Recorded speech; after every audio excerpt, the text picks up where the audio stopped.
This is the Emergency Medical Minute.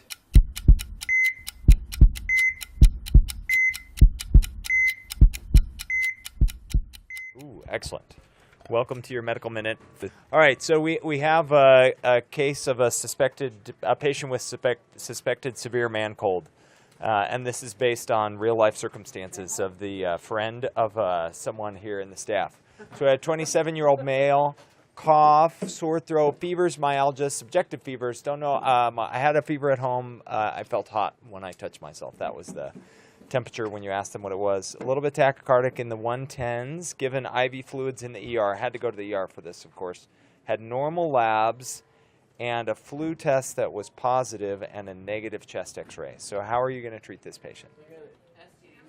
STD testing? He's 27, can't be trusted, got to do STD testing. Plus he knows somebody that's on staff, so we definitely need to do STD testing. Okay, any other ideas besides STD testing? So Tamiflu, potentially, if he's within the first 48 hours. We know it might cut his symptoms by like 4 hours of total duration. What about Tylenol, ibuprofen, Gatorade? Okay, this sounds like every patient we're seeing right now, right? So what about the chest x-ray that's negative? Does he need antibiotics? No. Okay. What if we change the story a little bit and we say that he's borderline hypoxic at 88% and he says he's having a cough productive of green sputum with a negative chest x-ray? Does he need antibiotics? Redo a chest x-ray. All right. Hold on to him for 36 hours, redo a chest x-ray. All right. So the question is, how good do you think chest x-ray is for picking up pneumonia? I have a 50%. I have any other numbers?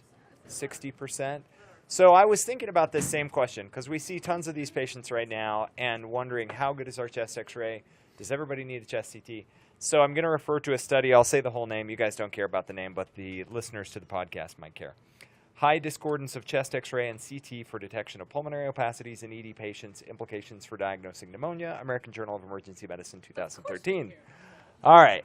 So this was basically a study where they looked at 3,400 patients, all of whom got a chest x-ray and chest CT, and they had to have either shortness of breath, chest pain, or cough. And when they did that, they found that the agreement was there was about a 10% discrepancy between chest x-ray and chest CT, which is actually pretty good. That's on the very high end. But they found, when they calculated their sensitivities, that chest x-ray was only 43% sensitive for pneumonia. And then, interestingly, they had a discussion section where they talked about a bunch of other studies. So they had one study that was 58 hospitalized bedridden patients, and they found in that study the chest x-ray was only 65% sensitive. There was another study of 47 patients that found pneumonia in 38% by chest x-ray, 55% by CT, so there was about what's the math there? 17% discrepancy there. And then another one where they looked at ED patients diagnosed with pneumonia who had chest x-ray and chest CT.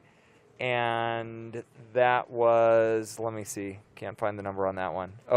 27% of the patients had pneumonia that was seen on CT, not seen on x-ray.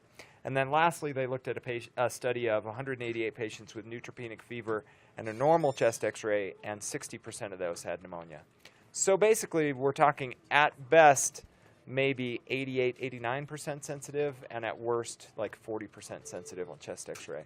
So I don't think the answer is to do a chest CT on everyone, but I do think we can put the clinical picture together with the x-ray. And I think in the case of severe man cold that does have a little bit of hypoxia and productive cough, I would probably go ahead and give antibiotics. That's a take-home for today.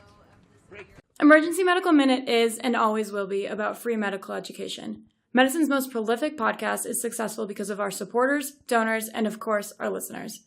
Please like us on Facebook and follow us on Twitter.